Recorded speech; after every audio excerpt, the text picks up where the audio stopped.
Hi everyone, welcome once back again to my channel. It's your girl Josephine Eshon, and on this channel we talk about personal finance and of course how to make more money. All right, let's start. I don't know why today I just feel like I woke up so excited.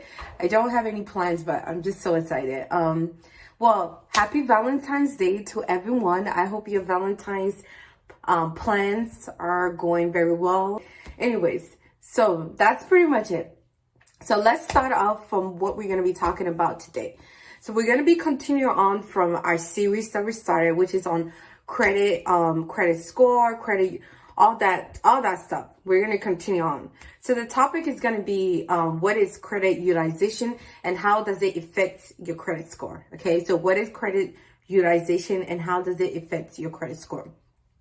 So according to FICO model, credit utilization makes up about 35% of your credit score. So it's definitely no joke, and it's something you don't want to play around with it. And like I said in my previous videos, I feel like that is something that everybody can work on, and it's just something easy that you can work on, and you can always make sure that that 35% category is always checked, So that's how I feel about credit utilization. And I feel like that's the key to always making sure your credit it's good. That's just what I have experienced since starting this journey. Okay.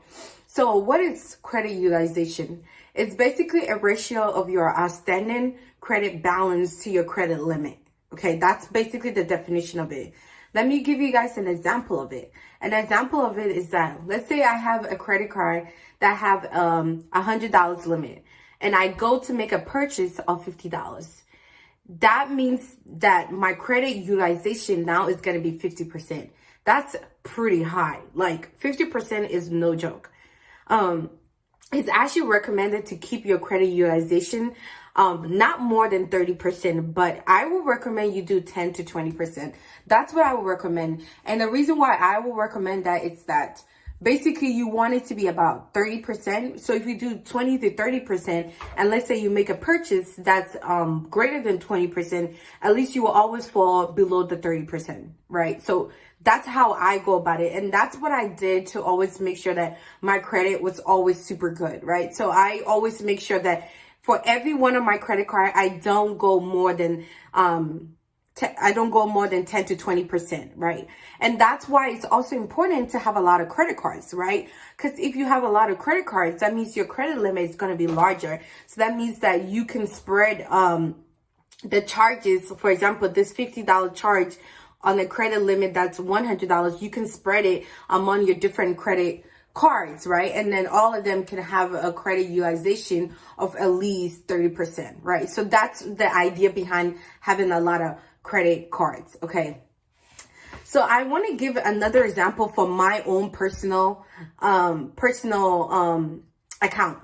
So there should be a picture that will show up on the screen, and that is my Discover credit card account. So this is from my TransUnion, and the picture will show up again, as I was saying. This is from my TransUnion account. So you can see I made a charge of $638.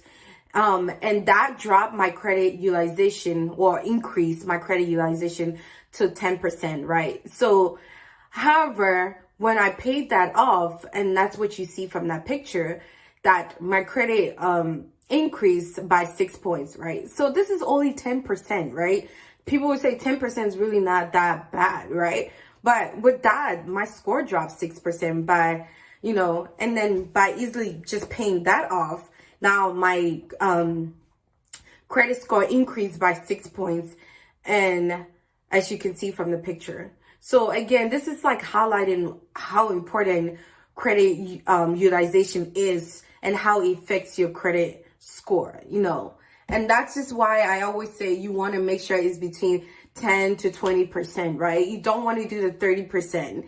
And another reason why you want to make sure your credit utilization is always in check is that it basically tells lenders that you're risky, right? So if you have each one of your credit cards being like 50% and you keep opening credit cards at a point you're not gonna get it, right? Because that basically tells them that like you don't have money, you're running out of money, and you need you're basically resulting to credit cards as a source of income, and credit cards are never a source of income. It's a tool when used effectively can be very helpful, but it should never be your source of income. So yeah, so that's my take on this whole issue about credit utilization. Again, just to make sure you guys know, it is important, and you definitely want to take it serious, especially if you're on this path of, making sure your credit is very good for, a home purchase or a car purchase or whatever it is. You definitely want to make sure that you're taking care of that. So that's all I have from you guys again. So don't forget to like, comment, subscribe.